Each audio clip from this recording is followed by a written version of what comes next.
Show me proof na okay ang financials mo. Don't give me that BS 'pag wala kang proof na okay ang financials mo. Nakita ko itong comment na ito recently in one of my videos about dividend investing.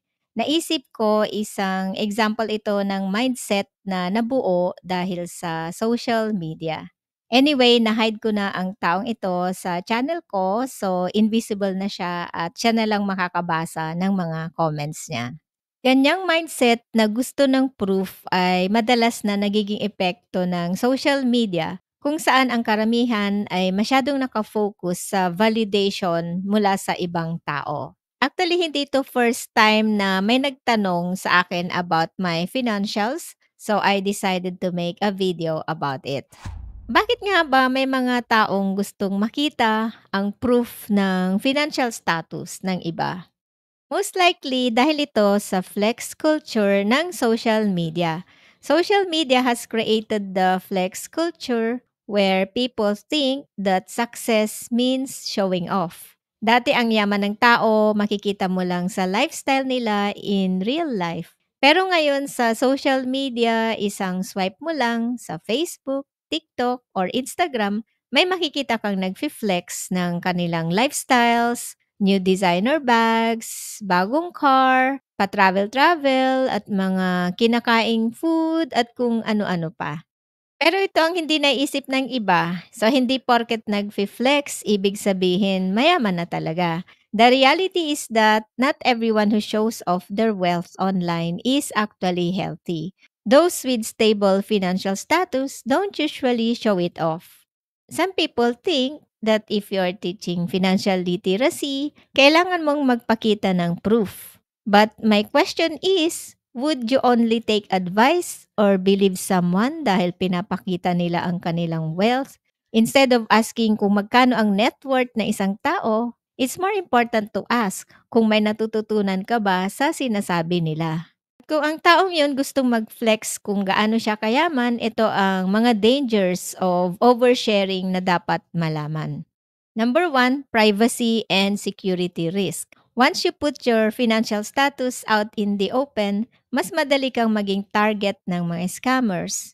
Pwede kang lapitan ng mga kakilala mo na gustong manghingi ng pera o gustong mangutang na wala ng planong bayaran. And may mga nananakawan din at nakikidnap din dahil sa pagpapakita ng yaman nila online. Pangalawa, unrealistic comparison. Halimbawa lang may nagpakita ng portfolio at sabihin na ganito na kalaki ang investments niya, milyon-milyon na, may dalawang possible reactions ang mga tao. Yung iba, mamomotivate, kaya mag-strive sila para ma-achieve ang same status. At yung iba naman, pwedeng ma-discourage. Pwede nilang isipin, ay ang baba ng sahod ko, ang layo ko pa sa kanila, wala na yata akong pag-asa, yung mga tipong ganon. Kaya maraming nagiging depressed sa social media dahil sa comparison. Puwede ring magkaroon ng tax problems kapag nag-flex ka ng milyones tapos hindi tugma sa tax returns mo, puwede kang maimbestigahan. Baka maipit ka sa gulo na hindi mo inaasahan.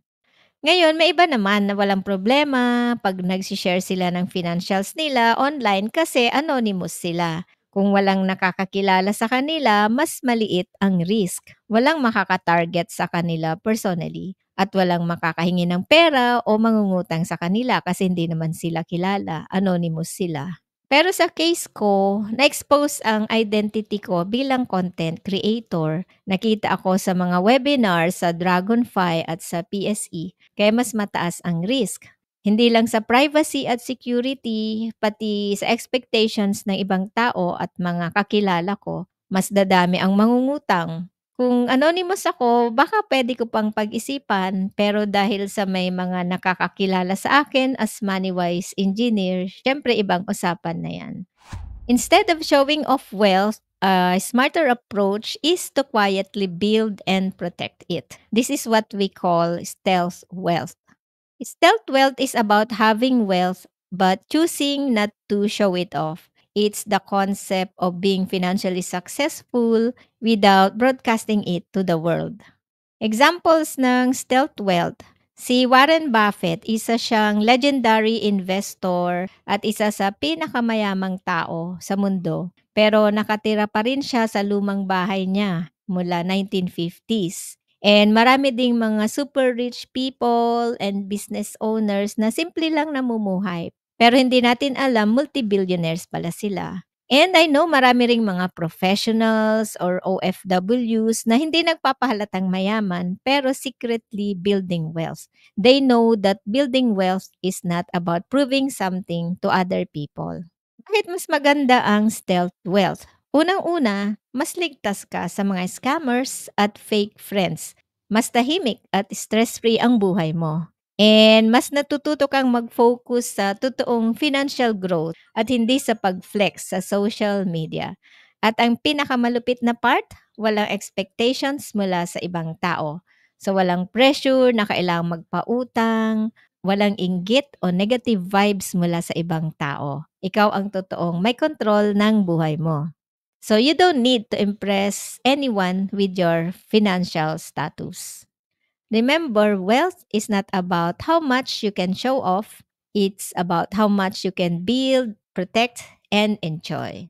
At the end of the day, I don't need to prove my finances to anyone. What truly matters is the value I provide and the lessons people learn from me. Because real wealth is not about flexing, it's about security, freedom, and peace of mind.